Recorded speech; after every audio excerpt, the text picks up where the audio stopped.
कहा जाता है। जब मानव शरीर अगर मिला इसका उपयोग करिए, सदुपयोग करिए। कैसे सदुपयोग होगा? मानुष तन के पानी, हरिये में हरिये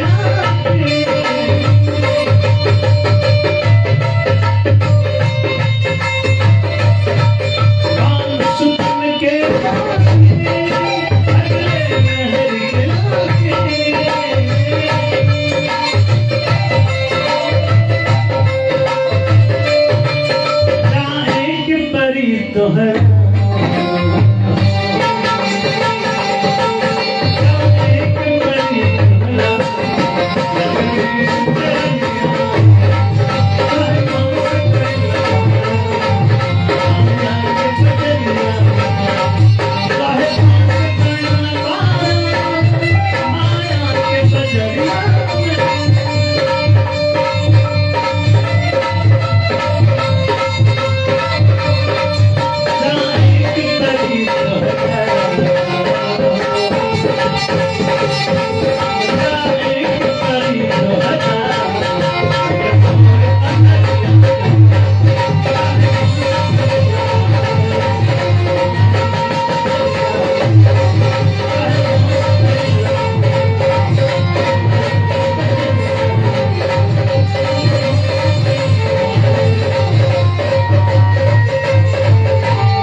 श्री कृष्णचंद्र जी महाराज की जय।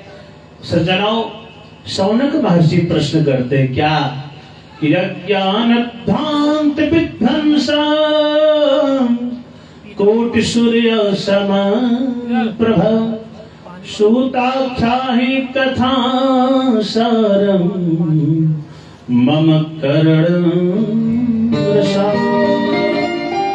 तो महाराज अज्ञान भ्रांत विध्वंस, हे सुत जी महाराज, आप अज्ञान रूपी अंधकार को मिटाने के लिए करोड़ों सूर्य के समान है। अज्ञान भी एक अंधकार है। किस तरह से?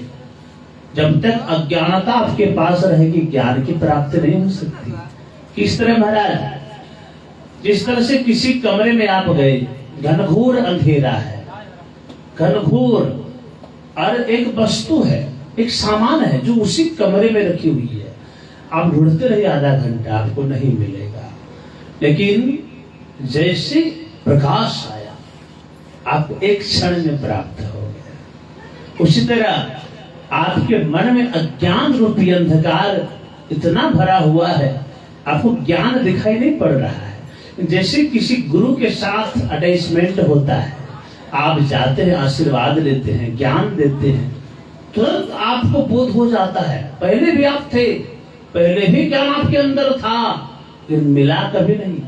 पहले भी जगत पिता परमेश्वर आपके अंदर थे, कभी मिला नहीं।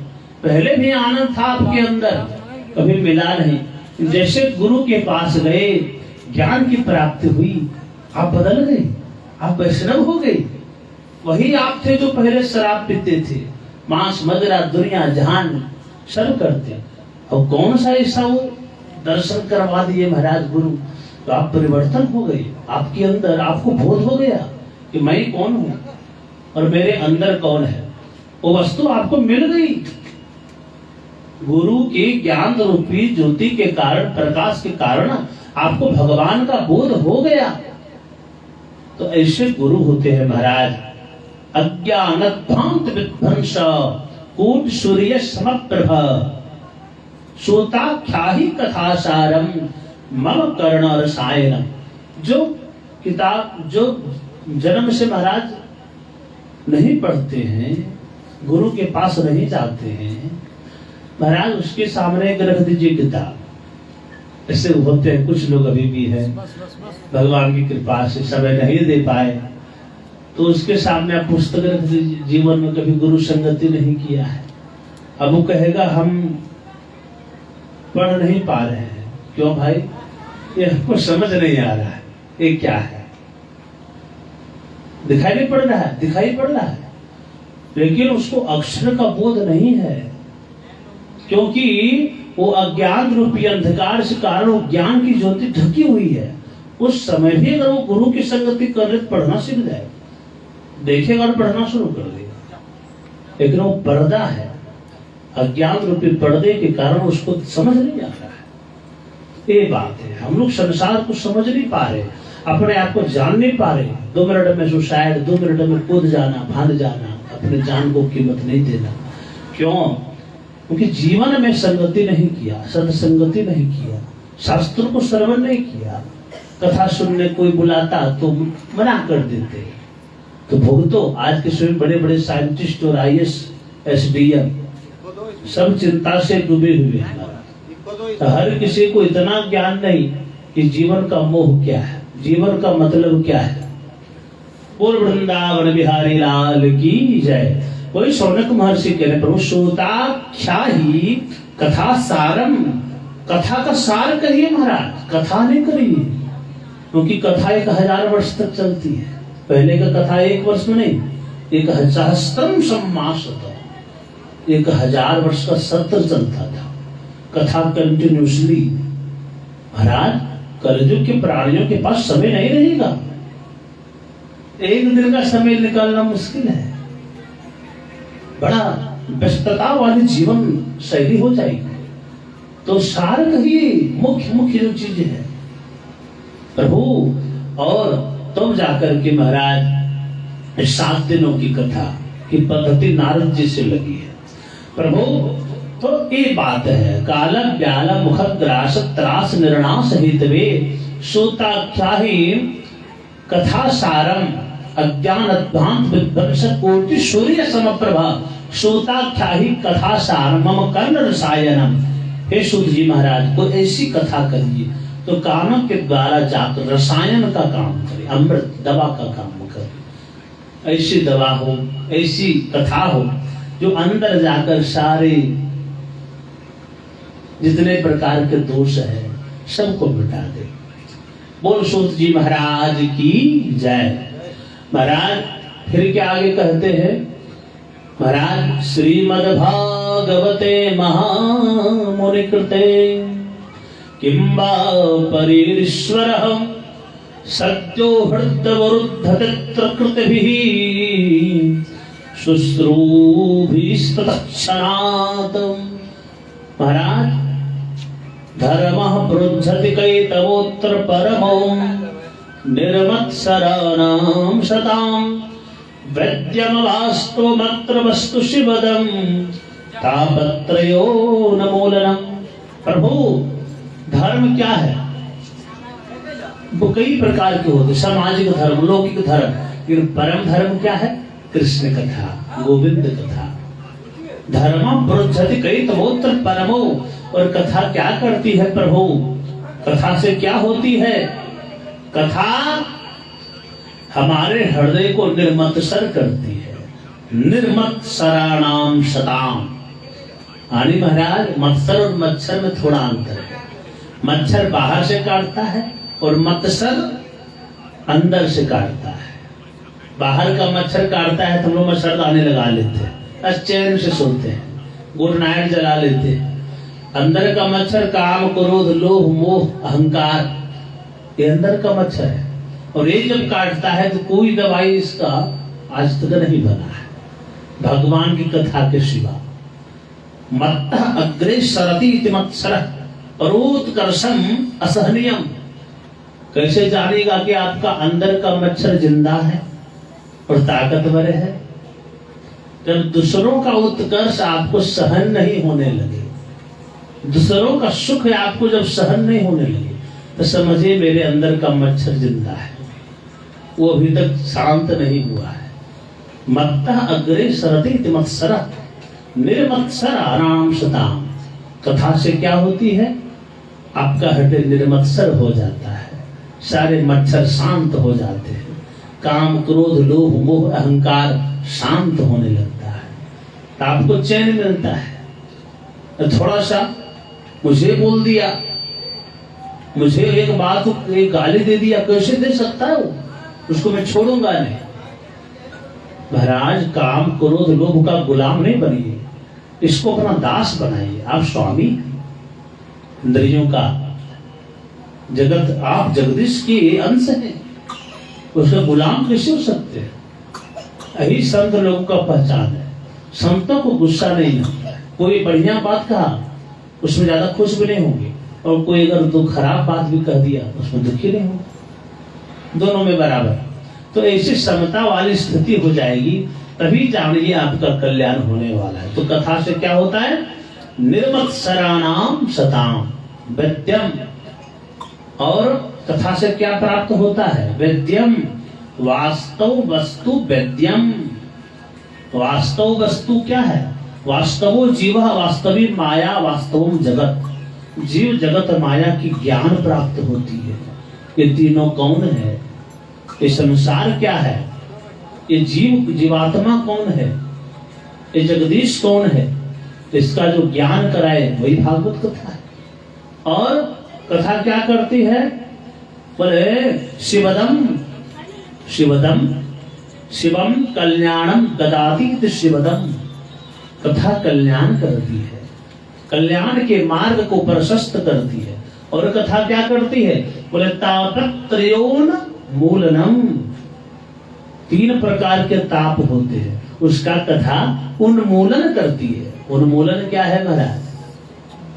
उन्मूलन, आप किसी पेड़ को काट दिए, पेड़ को काट दिए, पेड़ खत्म हो गया, लेकिन जड़ तो रह गया। फिर बारिश होगी, फिर हवा शीतल मंद सुगंध चलेगी, फिर से अंकुर आएगा। 1-2 वर्ष में फिर से वो 2-4 वर्ष में एक वृक्ष का रूप ले लेगा महाराज। लेकिन अगर कोई जड़ से उखाड़ के फेंक दे तो फिर दोबारा पनपने वाला नहीं है। उसी कारण तरह भगवान की कथा से, कृपा से ये 3 प्रकार के ताप जो है वो कटती नहीं है, उन्मूलन हो जाता है। जड़ से उखाड़ करके फेंक देते हैं भगवान, दोबारा गंदगी वो हृदय में नहीं आने वाला है। उन्मूलनम, उसका अंत हो जाता है, जड़ से उखाड़ कर भगवान फेंक देते हैं। बोल श्रीमद् भागवत महापुराण की जय। और श्रीमद् भागवते महामुनिकृते किंबा परमेश्वरः सद्यो हृदय अवरुद्धते प्रकृतिभिः शुश्रूभिस्तत्क्षणात्। सज्जनों, कथा श्रवण करने के बारे में आप जिस समय सोचते हैं, केवल सोचें कि पवन बाबू की हम कथा हो रही, श्रीमद् भागवत कथा, राम कथा, शिव कथा, कुछ भी सत्संग, केवल सोचे आप कि भागवत कथा सुनने जाना है, उतने ही प्रभाव से भगवान आपके अंतर हृदय में अवरुद्ध हो जाते हैं। अवरुद्ध माने क्या होता है? अवरुद्ध माने कैद हो जाना। कैद प्रकट नहीं होते हैं, कैद हो जाते हैं। केवल आपने कथा श्रवण करने के बारे में सोचा, कभी सुने नहीं। जिस तरह से महाराज कैद हो जाते हैं, जिस तरह जेल में जेलर भी रहता है, कैदी भी रहता है। जेलर तो अंदर बाहर आ जा सकता है, वो तो अपने आप, उसका कोई मनाही नहीं। कैदी अगर कहे महाराज कि मैं जरा गिरिडीह बाजार घूर के आता हूँ, थोड़ा सा बढ़िया चौबीर खाने का मन है, थोड़ा सा बाजार घूमने का मन है, उसको क्या आज्ञा मिलेगी? नहीं, उसको मनाही हो जाएगा, क्योंकि वो कैद है। उसी तरह महाराज इस तरह कैदी जेल में कैद हो जाता, इस तरह भगवान आपके हृदय में कैद हो जाते हैं। पर हो, यदि आप कथा सुन लेते हैं सचमुच, तो भगवान आपके जीवन को धन्य बना देते हैं, भगवान आपके जीवन को दिव्य बना देते हैं, भगवान आपके समस्त परिवार को सुंदर बना देते हैं। बोल श्रीमद् भागवत महापुराण की जय। तो श्रोतुम इच्छद भी शुश्रूभि तत्क्षणात्। और महाराज कितना सुंदर भाव है, कथा क्या है? बोले निगमकल्पतरोर्गलितं फलम् शुकमुखादमृतद्रवसंयुतं पिबत भागवतं रसमालयम् मोहरहो रसिका भूमि भावुका। तो महाराज निगम कहते हैं वेद को, वेद रूपी कल्प वृक्ष का पका हुआ फल ही श्रीमद् भागवत है। शौनक महर्षि प्रश्न करते हैं, प्रभु हे सूत जी महाराज, आखिर ये फल हम लोगों को कैसे प्राप्त हो गया? इतना सुंदर, इतना दिव्य फल। बोले सुख मुखार, सुख पक्षी का मुख लग जाने से, सुखदेव भगवान का जो मुख लग गया, इसी के कारण हम लोगों को प्राप्त हो गया। और एक फल कैसा है महाराज? बोले महाराज निगम कल्प तरोर गलितम फलम। जिस तरह से पूरे वृक्ष का सार उसके फल में होता है। तो आम का पेड़ लगाएगा तो खाते क्या है? आनंद किसमें आता है? पत्ता खाने में कि डाली खाने में? महाराज खाते हैं फल। क्यों? क्या पूरा पेड़ आम का नहीं है क्या? बोले आम का है। पूरा पेड़ में रस नहीं है क्या? बोले रस है, वही रस से तो बना है, वही रस से वो आम बना है। लेकिन फिर भी आनंद जो आम खाने में मिलेगा वो पेड़ पत्ती टहरियां खाने में कहाँ आएगा? उसी तरह जितने वेद पुराण शास्त्र हैं एक पेड़ की तरह है, और उस पेड़ के कुछ वेद जो है ये पत्ते हैं, कुछ शास्त्र टहरियां हैं, पुराण जो हैं पत्ते हैं, फल केवल श्रीमद् भागवत है। तो ये सार है, इसको जो आनंद है इसको पान करने। तो महाराज इस फल में रस क्या है? बोले अमृत द्रव संयुतम, अमृत भरा हुआ है, अमृत रूपी द्रव भरा हुआ है। तो महाराज इसमें गुठली होगा, छिलका? बोले कुछ नहीं, पिबतम पिबत भागवतम, इसको पान करो, इसमें कुछ नहीं है, दिव्य फल है महाराज, दिव्य फल है। तो महाराज रसमालयन, मुंह कब तक पीना है? बोले बार बार, जब तक आपकी मुक्ति न हो जाए, जब तक आपको वैकुंठ लोक की प्राप्ति न हो जाए, श्रवण करते रहिए।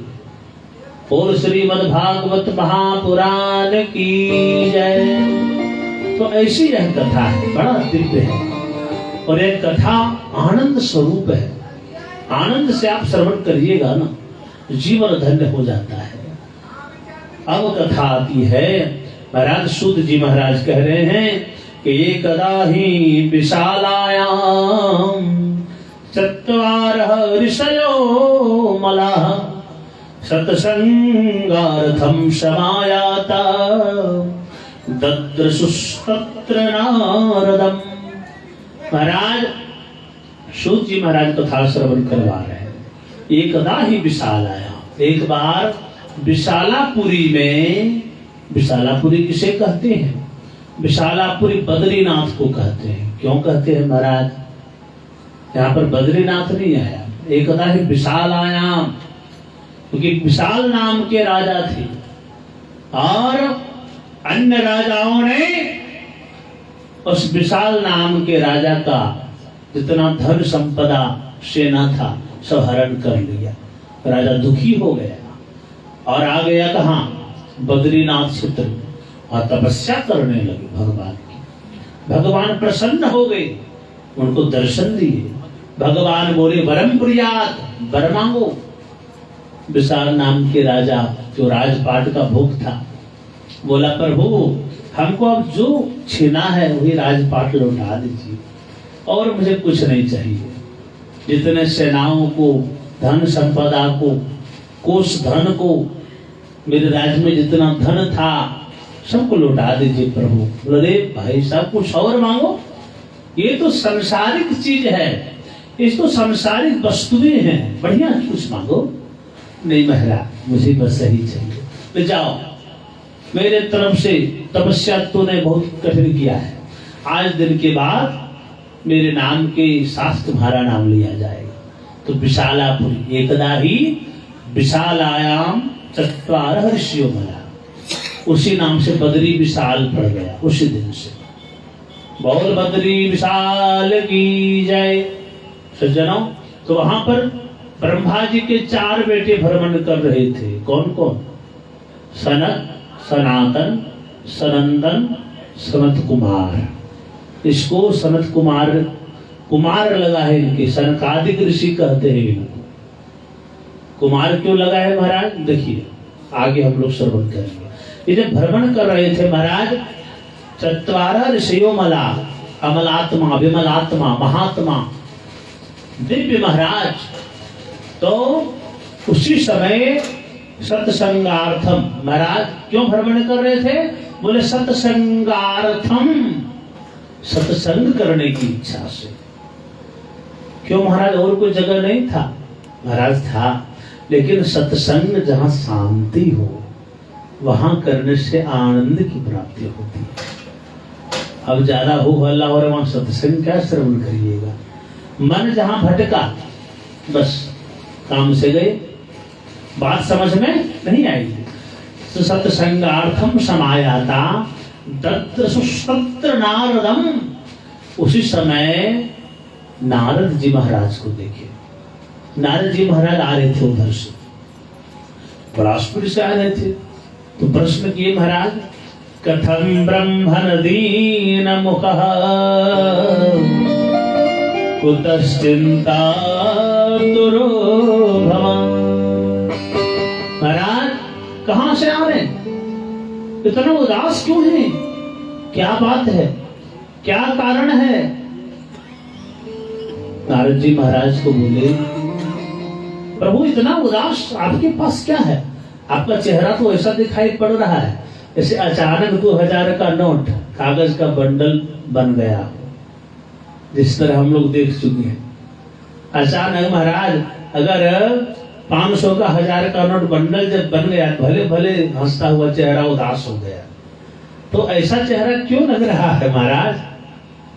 उदास ही क्यों? न आपके पास नोट है, न कोई धन चुरा लिया, तो धन भी तो नहीं है, अब उदास क्यों है? क्या कारण है? कुतश्चिंता तुरो भवान् और त्वरितम गम्यते पुत्र, कहां से आ रहे हैं? कहां जा रहे हैं प्रभु? अगर महात्मा उदास होने लगे तो संसार कैसे चलेगा? महात्मा लोग तो आनंद में रहते हैं, उनको कोई चिंता नहीं होनी चाहिए, पर चिंता है तो क्या कारण है बताइए? तो वहां पर नारद जी महाराज श्रवण करवा रहे हैं, प्रभु मैं जब इस संसार में आया और सर्वप्रथम मैं तीर्थों में गया, तीर्थों में जाने के बाद महाराज मुझे ऐसा लगा कि मैं क्या कहूं। बोले क्या हो महाराज? मैं तीर्थों में गया महाराज, तो सर्वप्रथम मैं संतों के पास गया, संतों की नगरी में गया, टोला था। तो सर्वप्रथम महाराज मैंने देखा कि बहुत बड़ा एक घर है, लगभग 10 फ्लोर का, और उसके नीचे गाड़ियां लगी हुई है 2-2 करोड़ की। महाराज मैंने पूछा, संतों की टोली में इतना बड़ा घर किसका है? कौन है? पता किया, पता चला महाराज ये त्यागी जी महाराज का भवन है। अच्छा, त्यागी जी, नाम त्यागी जी और काम देखिए, संसार में लिपटे हुए। कुछ दूर जब आगे बढ़ा महाराज, तो देखा कि एक घर से छोटे छोटे बच्चे के रोने की आवाज आ रही है। नारद जी को लगा कि महाराज यहाँ संतों की टोली में छोटे बच्चे, 2-4 महीना का बच्चे रो रहे हैं, किसका घर है? महाराज ये ब्रह्मचारी जी का घर है। तो घोर कलिकाल का प्रभाव दिखने को मिला। महाराज मैं बड़ा बेचैन हो गया कि जहां पर साधु संत ऐसे मोह माया में लिपटे हुए हैं, वहां की जनता का कल्याण ये सब कैसे करेंगे? भक्तों का कल्याण कैसे करेंगे? और वृंदावन बिहारी लाल की जय। सज्जनों, तब नारद जी महाराज घूमते घामते उनको लगा कि चलो कन्हैया की नगरी वृंदावन चलें, और वहां पर जाने के बाद कुछ तो आनंद की प्राप्ति अवश्य होगी, इसमें तनिक भी संदेह की बात नहीं। लेकिन महाराज जैसे वृंदावन में आया, जमुना के तट पर मैं आया, मैंने एक आश्चर्य देखा। क्या महाराज? क्या देखे? फिर महाराज मैंने देखा एक वृक्ष के नीचे एक युवती बैठी हुई थी और वो रो रही थी। उनके गोद में 2 बालक थे, वृद्ध बालक, और वो रो रही थी। महाराज मुझे बड़ा खराब लगा कि कन्हैया के नगरी में और महाराज वृंदावन से भूमि में एक कोई स्त्री रो रही है, बड़ा तो आश्चर्य की बात है। महाराज वृंदावन में तो गोपियां सखियां भगवान की लीलाओं को देखते हैं, झूमते हैं, मस्ती में रहते हैं, और वहां एक ज्योति रो रही है। नारद जी महाराज आगे बढ़े तो ज्योति ने उनको बुलाया कि भो भो साधो क्षणम तिष्ठ मत चिंता विनाशय दर्शनम तव लोकस्य सर्वथा गहनम परम। साधु जी महाराज थोड़े क्षण के लिए आइए, बैठिए और मेरी चिंता को दूर करिए। क्या हुआ देवी, क्या बात है, क्या कारण है? बोले महाराज मैं बहुत दुखी हूं। नारद जी महाराज बोले पहले बताओ तुम कौन हो, तुम्हारा नाम क्या है? परिचय देती है भक्ति माता कि यह हम भक्तिर्ख्याता इमौ में तनयौ मनौ ज्ञान वैराग्य मानो काल जोगेन जर्जरौ। मैं भक्ति हूँ, मेरा नाम भक्ति है। अरे दोनों मेरे पुत्र हैं, एक का नाम ज्ञान है, दूसरे का नाम वैराग्य है।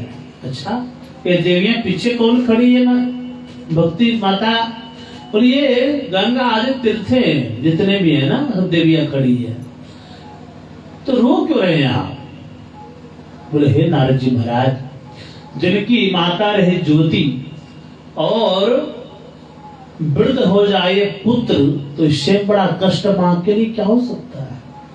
अगर बेटा को थोड़ा बीमारी भी आता है ना, कष्ट आता है, तो माता को बड़ा दुख होता है। जितना दुख मां को होता है उतना किसी को नहीं होता है। मां हमेशा अपने बेटे का कल्याण चाहती है, मेरा बेटा हंसे। पिता अपने पुत्र को कंधे पर बिठाता है, क्यों? जहां तक मैं न देख सकूं वहां तक मेरा बेटा देखे। कोई पिता नहीं चाहता है कि मेरा बेटा हमसे नीचे रहे, कोई नहीं, धरती में सब कोई पिता नहीं। तो ये बात है महाराज। लेकिन प्रभु नाथ जी महाराज क्या करें? मैं सर्वप्रथम इस धरती में आई, उत्पन्ना द्रविड़ देश में उत्पन्न हुई, कर्नाटक में पली बढ़ी, आगे बढ़ी महाराज। कहीं मेरा बेटा युवक नहीं हुआ और मैं भी कहीं स्वस्थ नहीं हुई। लेकिन धन्यं वृंदावनम चैव भक्ति नृत्यति यत्र च। वृंदावन भूमि धन्य है जहाँ मैं तो स्वस्थ हो गई, लेकिन मेरा भी पुत्र, मेरे बेटे यहाँ भी स्वस्थ नहीं हुए, यहाँ भी इसका कोई ग्राहक नहीं है। महाराज जिस चीज का पूछ नहीं हो ना, वो चीज बेकार हो जाता है। इसलिए कुछ उपाय करें जिससे मेरा कष्ट दूर हो। नारद जी महाराज बोली देवी आप चिंता न करें, आप कन्हैया की नगरी में हैं और भगवान जो है शरणागत वत्सल हैं, शरण में आए हुए की रक्षा भगवान अवश्य करते हैं, आप चिंता न करें। भक्ति माता कहते हैं नारद जी महाराज मुझे लगता है कि ये कली के प्रभाव के कारण हुआ है। राजा परीक्षित जी महाराज कलिजुग को मार क्यों नहीं दिए? जब वो आए थे तो उसी से मार देना था। नारद जी महाराज बोले देवी कलिजुग इतना भी खराब नहीं है जितना आपको लग रहा है। क्यों?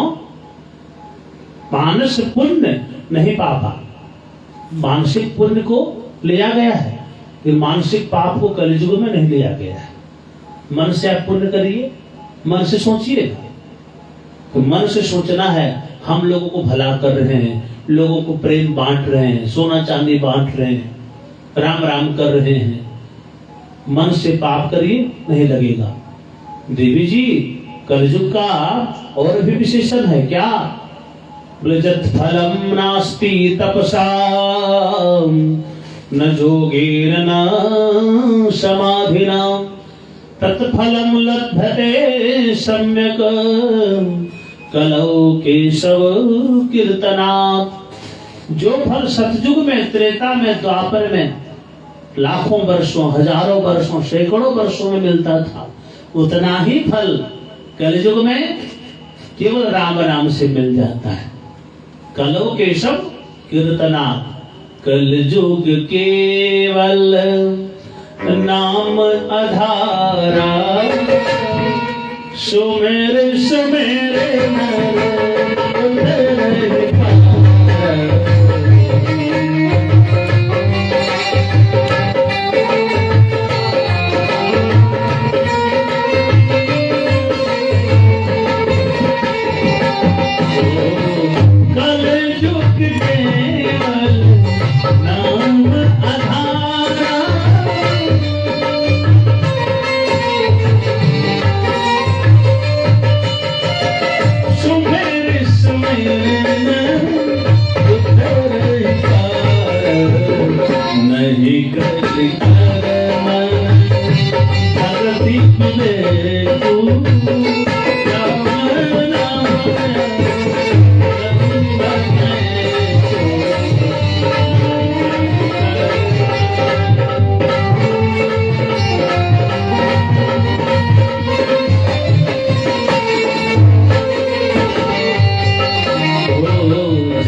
श्री कृष्णचंद्र जी महाराज की जय।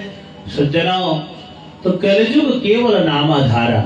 इस कलयुग में कुछ नहीं करना है, आप सीताराम करते रहिए, आपका बेड़ा पार हो जाएगा। नहीं कली कर्म न भगति विवेकु। इस कलयुग में न आप सत्कर्म कर पाइएगा बढ़िया ढंग से, न भक्ति कर पाइएगा, न विवेक किसी के अंदर में। केवल राम नाम अवलंबन को, राम नाम रूपी नौका पर सवार होइए, ये भव रूपी सागर से आप पार हो जाइएगा। दूसरा कोई उपाय नहीं है। बोल सियावर रामचंद्र की जय।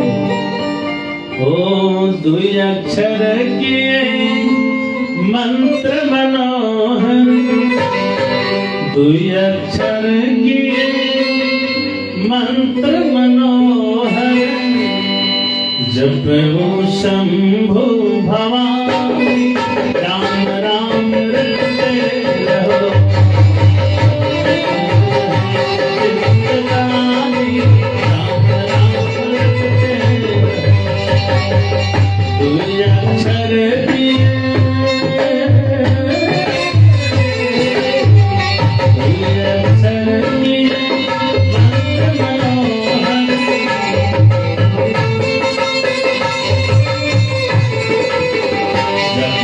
शंभो भवानी राम राम रटते रहो। जिंदगानी राम राम रटते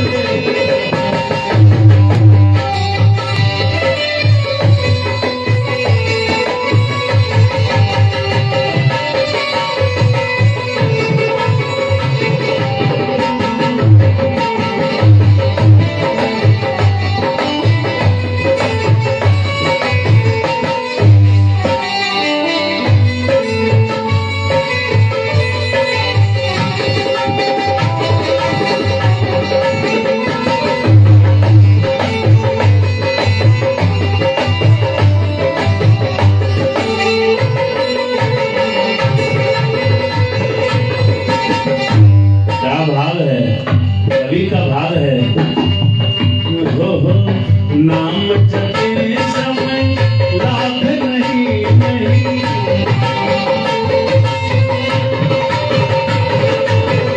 नाम जपे समय लाभ नहीं नहीं,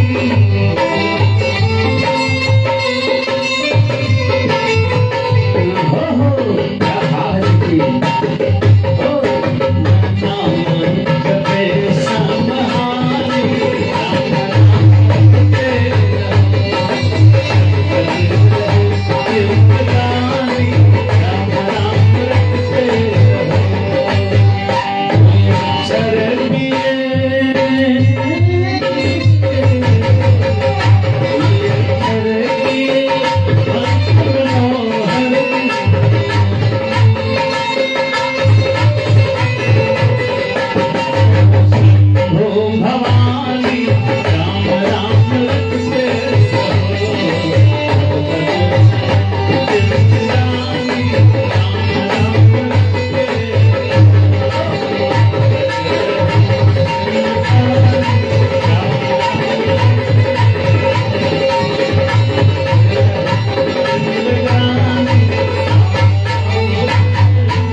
जाए।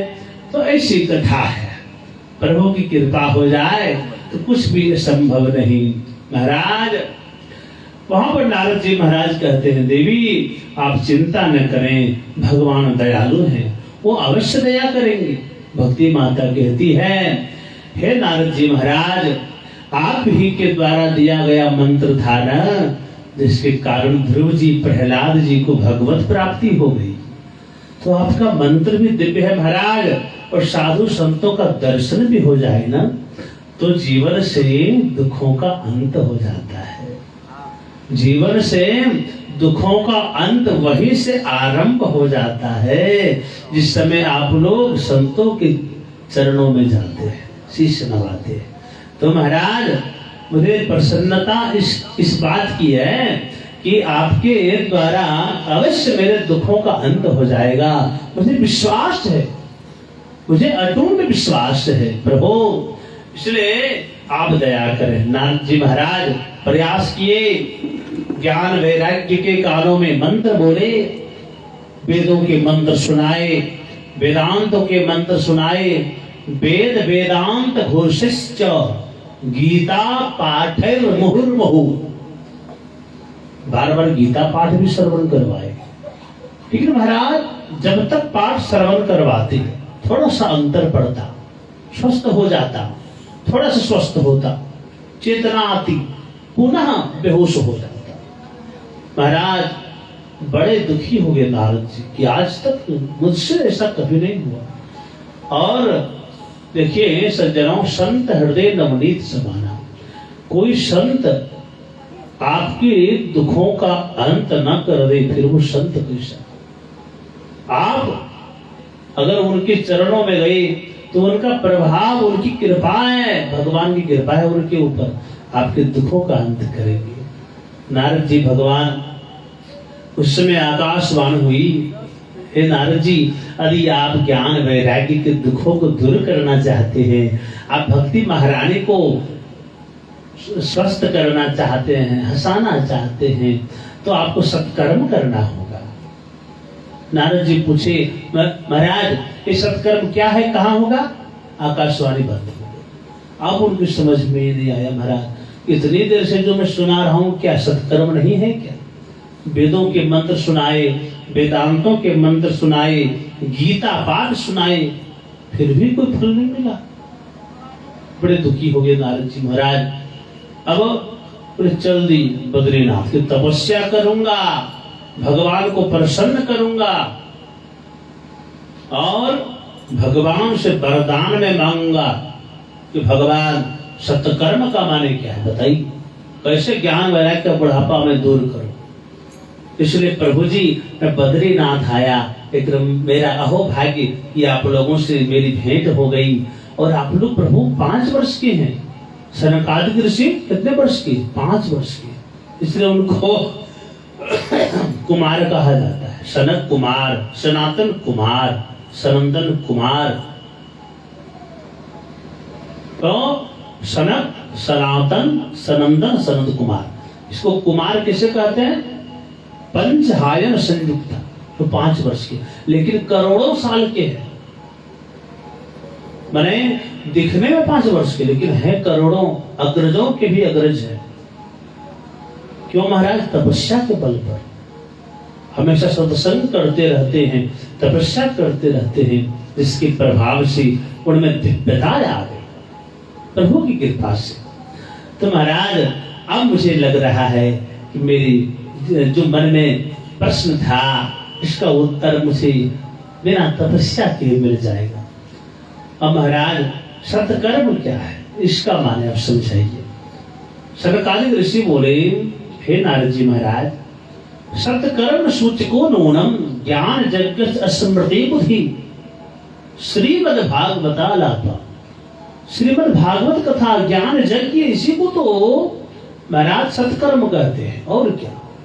अच्छा, नारद जी महाराज हंस पड़े कि महाराज इतनी देर से वेदों के मंत्र सुनाए, ज्ञान वैराग्य को, गीता पाठ से कहीं बाहर का भागवत है क्या? अरे भागवत जी में वेदों के तो मंत्र हैं, वेदों को पढ़ना कठिन है, उसको श्रीमद् भागवत जी में दे दिया गया, उसको पढ़कर भी कल्याण हो जाएगा आसानी से पढ़ करके।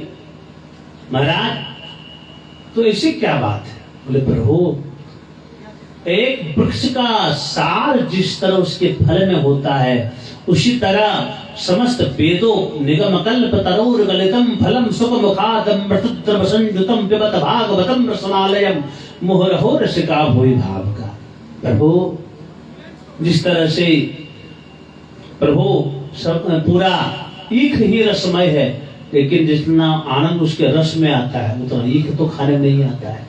जितना आनंद आम खाने में आता है उतना आनंद आम के पेड़ को खाने में तो नहीं आता है ना महाराज। विश्व तो पूरा वृक्ष ही आममय है, रसमय है, लेकिन फिर भी महाराज जो आनंद फल भक्षण करने में है वो आनंद पेड़ खाने में नहीं है।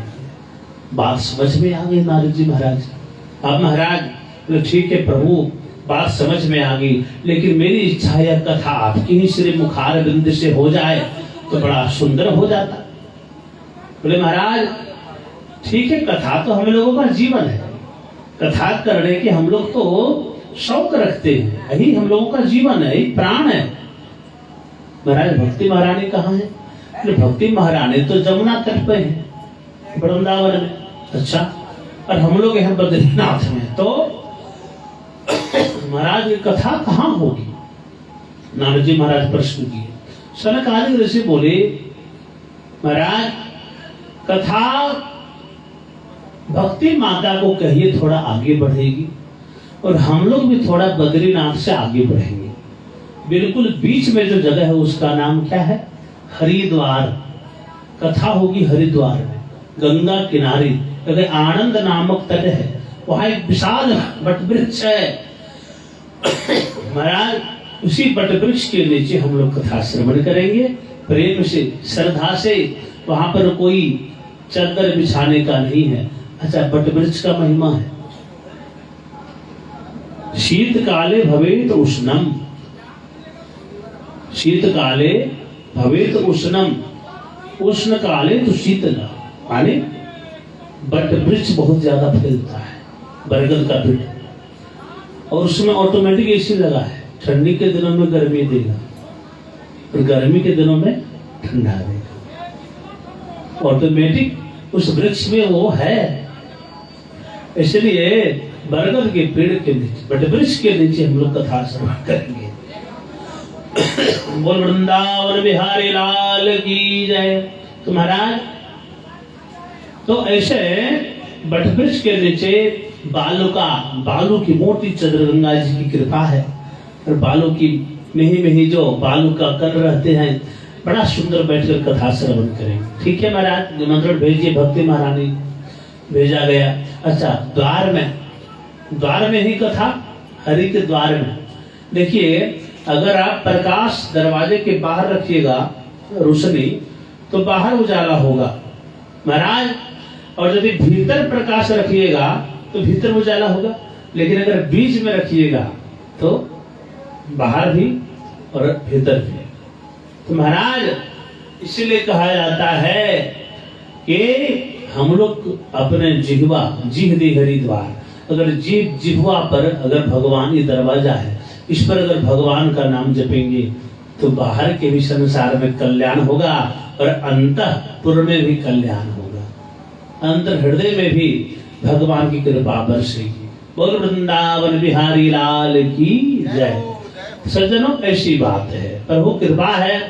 अब महाराज सनकादिक ऋषि वहां पर गए, मुख्य यजमान बनकर वहां नारद जी बैठे हैं महाराज। कथा आरंभ हो गई प्रभु कृपा से। महाराज वहां पर कथा का महात्म्य कहने लगे प्रभु कृपा से। श्रीमद् भागवत कथा, वहां पर भक्ति ज्ञान वैराग्य के लिए आसन लगाया गया, आवाहन हुआ महाराज।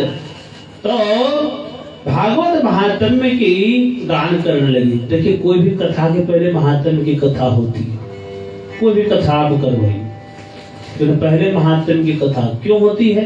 पहले महिमा को जानिए, आपके बगल में डीआईजी बैठा हुआ है, लेकिन उसके बारे में आपको कुछ नहीं पता है, तो आपको सामान्य लगे कोई आदमी बैठा है। लेकिन यदि ये आप जान जाइएगा कि महाराज ये डीआईजी है, महिमा जान गई, तो आपके मन में उसके प्रति प्रेम जागृत हो जाएगा, आदर सत्कार कहे उसके महिमा को आप जान गए।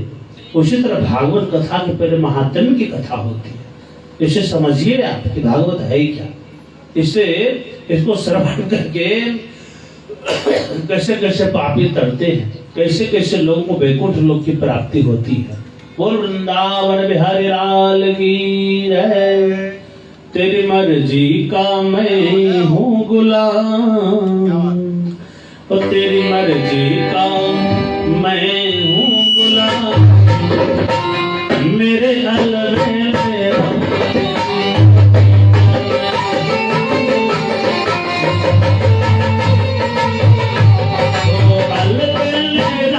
मेरे अलवेले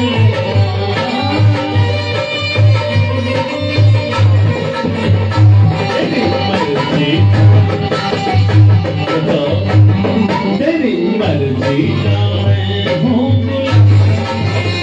तेरे अलवेले।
प्रभु की कृपा से हम लोग जीवन की यात्रा पर चलते हुए आ रहे हैं। इसलिए क्या कहना है, वो थक भी गया इस लंबे सफर,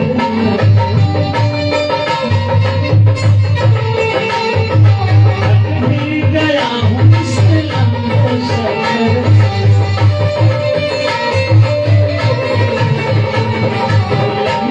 सफर,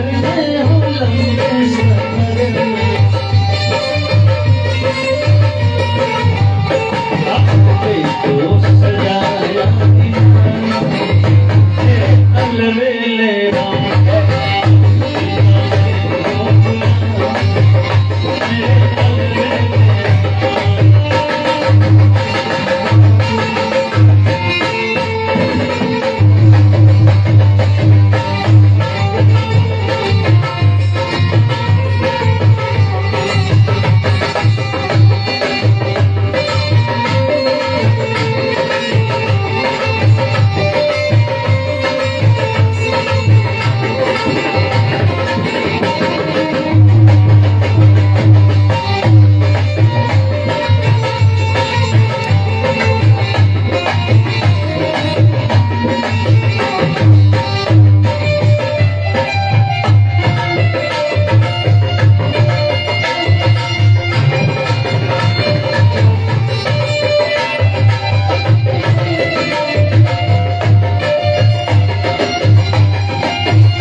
भागवत महापुराण की जय।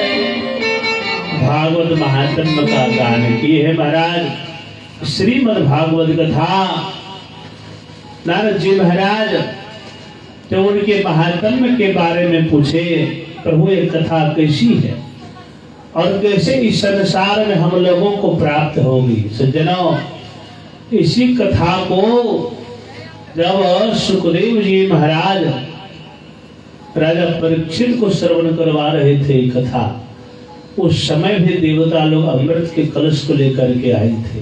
महाराज यह सुखदेव जी महाराज इस श्रीमद् भागवतामृत को जो आप परीक्षित को श्रवण करवा रहे हैं वो हम लोगों को दे दीजिए, और ये स्वर्ग का अमृत का कलश जो है ये आप राजा परीक्षित को पिला दीजिए, तो मृत्यु के भय से राजा परीक्षित को मुक्ति मिल जाएगी, और इसके बदले में हम लोगों को ये भागवतामृत दे दीजिए। प्रभु सुखदेव जी महाराज क्या बोले सज्जनों पता है? बोले महाराज अगर आप लोग कथा श्रवण करने आए रहते तो मैं कथा अवश्य श्रवण करवाता, लेकिन आप लोग अदला बदली, अरे कहीं वो कथा को सुधारो के वो कांच को मण महान, कहीं शीशा भी चमकता है और मणि भी चमकता है। आप कोई मणि को महाराज मांगे और उसके बदले में शीशा भी दे दे, भला शीशा चमक रहा है, देखो मणि भी चमक रहा है, दोनों बराबर। क्या अदला बदली ठीक है? दोनों का बराबरी कहीं है? कहाँ स्वर्ग का अमृत और कहाँ भागवतामृत? प्रभु स्वर्ग का अमृत किसी ने अगर पान किया और वो चल गया स्वर्ग, उसको मिल गया, तो वहां पर गया, प्रेम से वहां पर सुख भोगा, प्रेम से आनंद से छीने पुण्य मृतलोके विसंति, तो इससे पुण्य छीन हुआ, तुरंत पटक दिया, जाओ फिर मृतलोक में फिर कर्म करो। फिर भागवतामृत क्या है? जिन्होंने एक बार पान कर दिया उसको दोबारा फिर मृतलोक में आने की कोई आवश्यकता नहीं। देवताओं अदला बदली जो आप लोगों ने किया ये उचित नहीं किया। देवता लोग खाली हाथ लौट गए, नहीं दिए सुखदेव जी महाराज श्रीमद् भागवतामृत को। ब्रह्मा जी के पास देवता लोग गए, बोले प्रभु ये कहाँ का न्याय है? हम लोग देवता हैं और सुखदेव जी महाराज क्या समझते हैं? अपने आप को कितने बड़े महात्मा जोगी समझते हैं, तो भागवत कथा हम लोगों को नहीं दी। श्रीमद् भागवत कथा सुनने की इच्छा थी, तो देवताओं सबसे पहले तराजू लाओ, तराजू मंगाया गया और तोला गया। एक पलड़ा पर सारे संसार की पोथियों को पुराणों को रखा गया, सुख सुविधाओं, एक पलड़ा पर भागवत जी को रखा गया। लघुन्यन्यानि जातानि गौर मेरे इदं महत, भागवत जी का पलड़ा नीचे गया, जो नीचे जाता है वो भारी रहता है। देवता लोग आश्चर्य पड़ गए, पूरा धातापि विस्मिता।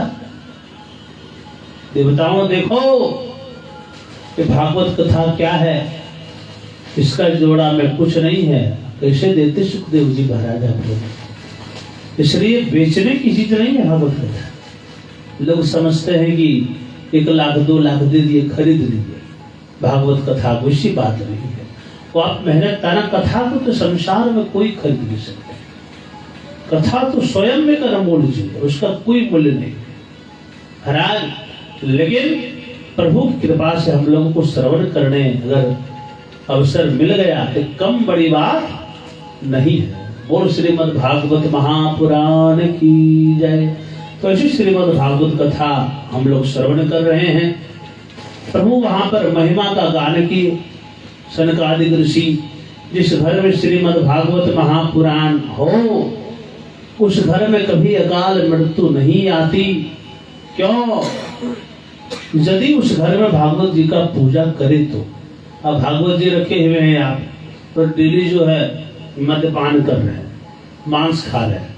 जिस घर में भागवत जी हो वहां तो वैष्णव ही वैष्णव चाहिए, यानी कि उधर भागवत जी रखे हैं, इधर जो है बढ़िया से बन रहा है, मीट बन रहा है, दुनिया जहान हो रहा है, पार्टी हो रहा है, जुआ हो रहा है। नहीं, इन्वायरमेंट बनाना होगा। भक्ति में डूबना होगा तो क्या दुख नहीं आएगा? दुख आएगा, लेकिन ऐसा नहीं आएगा कि आप परेशान हो जाएंगे।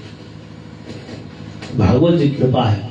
दर्शनम, तो भागवत जी को दर्शन भी कर ले, उसका जीवन धन्य हो जाएगा। अरे महाराज, कोई अगर अंधा हो तो बोले स्पर्शनम, कोई छू ले तो उसका भी कल्याण हो जाएगा। तो महाराज बहुत बड़ी कृपा है। श्रीमद् भागवत महापुराण की कथा हम लोग श्रवण कर रहे हैं, महात्मा का गान किए।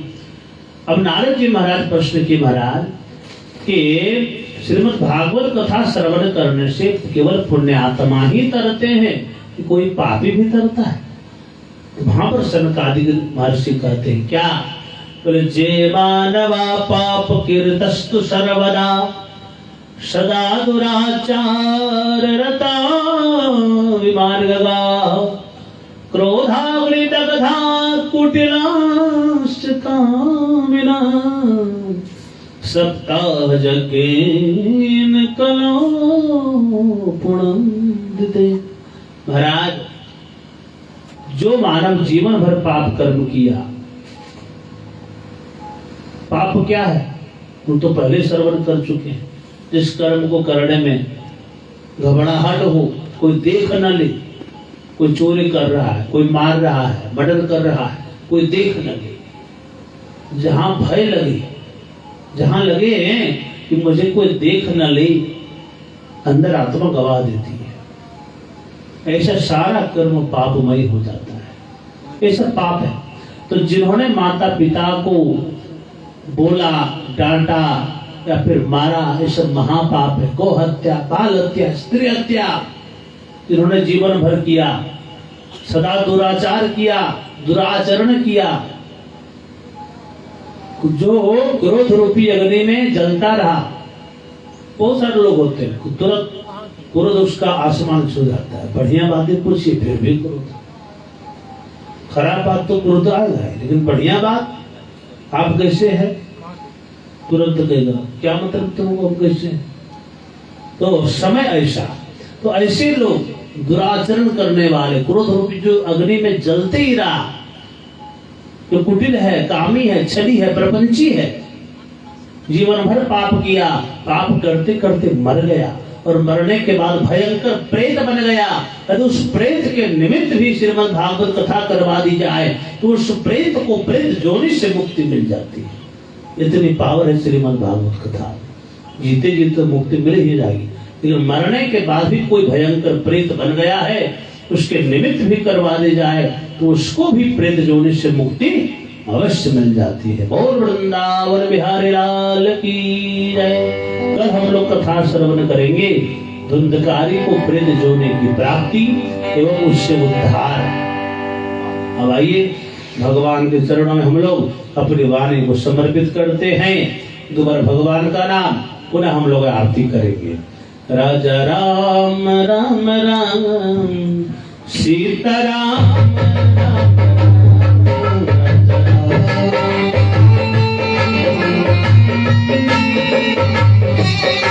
राजा राम राम राम, सीता राम राम राम,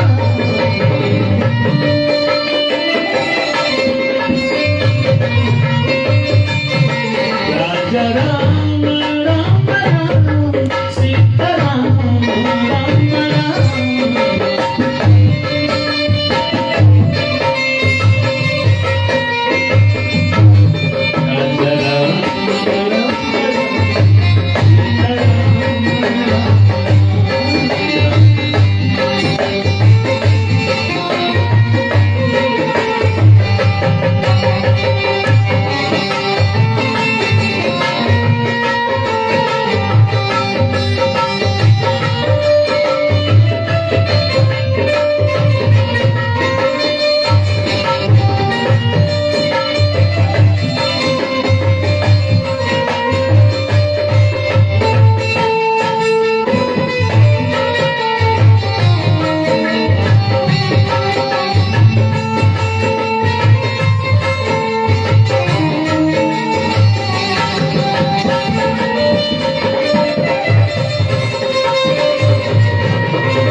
श्यावर रामचंद्र की जय। अपने स्थान पे थाली लेके खड़े होंगे, धूप बत्ती प्रज्वलित करिए, धूप बत्ती जलाइए। ओम कर्पूर गौरम करुणावतारम संसार सारम भुजगेंद्रहारम कर्पूर गौरम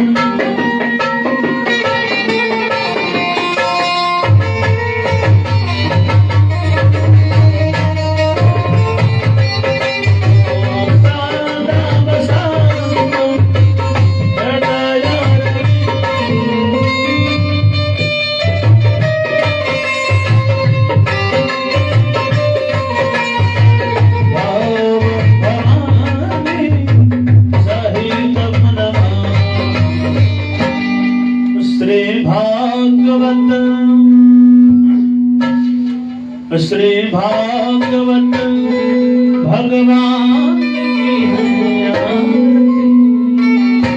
श्री भागवत भगवान की है आरती।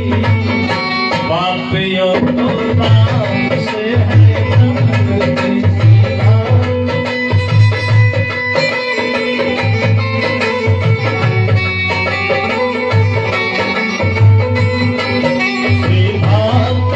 भगवान की है आरती। पापियों को पाप से है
घोर घोर करुणा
वृंदावन बिहारी लाल की जय। श्री कृष्णचंद्र जी महाराज की जय। श्री बांके बिहारी लाल की जय। श्रीमद् भागवत महापुराण की जय। सत्य सनातन धर्म की जय हो। धर्म की जय हो।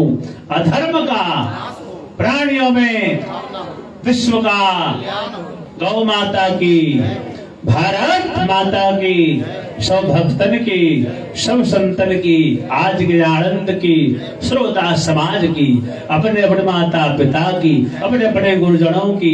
नमः पार्वती पते हर हर महादेव। शंभो सर्वे भवन्तु सुखिनः, सर्वे सन्तु निरामयाः, सर्वे भद्राणि पश्यन्तु माम कश्चित् दुःख भाग् भवेत्। बोले पापोऽहं पापकर्माहं पापात्मना पाप संभव त्राहि मां पुंडरीकाक्षं सर्व पाप सर्व दुःखं सर्व रोगं हरो हरि। ओम शांति ओम शांति ओम सर्वा अरिष्ट शांति। चलो से घर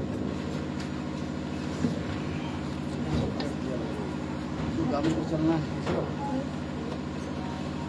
मंदिर चलना है, हाँ? दुर्गा मंदिर में अब चलना है आपको। आप लोग हैं नहीं आप लोग हैं तो रोज होता है प्रतिदिन होता है। तो कल करेंगे, कल यहाँ जल्दी छोड़ आपसे बढ़ते तब ना हमने से अपना वोटा दे दीजिए कहीं कौन सा अभी ये तो मौका है उसको तीन पार से ऊपर कर दे दिया। कहाँ रख दिए? फोटो चाहिए क्या? क्या कि रोज रोज फोटो गोर होने का कोशिश कर रहे हैं, हाँ? गोर होने की कोशिश कर रहे हैं। कोशिश कर रहे हैं।